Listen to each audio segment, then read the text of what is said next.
নিউজিল্যান্ডের সাথে প্রথম ওয়ানডেতে ইনজুরিতে পড়ে দল থেকে বাদ পড়েছেন মুশফিকুর রহিম। দ্বিতীয় ওয়ানডেতে খেলছেন না তিনি, সেটা কোচ চন্ডিকা হাথুরুসিংহে জানিয়ে দিয়েছেন আগেই। তবে নেলসনের কালকের ম্যাচের বাংলাদেশের দলে পরিবর্তন শুধু এইটুকুই নয়, বিশ্রাম দেওয়া হতে পারে মোস্তাফিজুর রহমানকেও। এছাড়া সৌম্য সরকারের জায়গায় ওয়ানডেতে অভিষেক হতে পারে লেগ স্পিনার তানভীর হায়দারের।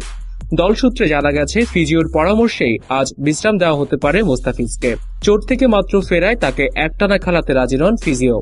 মোস্তাফিজের পরিবর্তে দলে আসতে পারেন আন্তর্জাতিক অভিষেকের অপেক্ষায় থাকা পেসার শুভাশিস রায়। আর সৌম্য বাদ পড়েছেন ফর্মের কারণেই। সংবাদ সম্মেলনে কোচও দিয়েছেন সেরকম আভাস।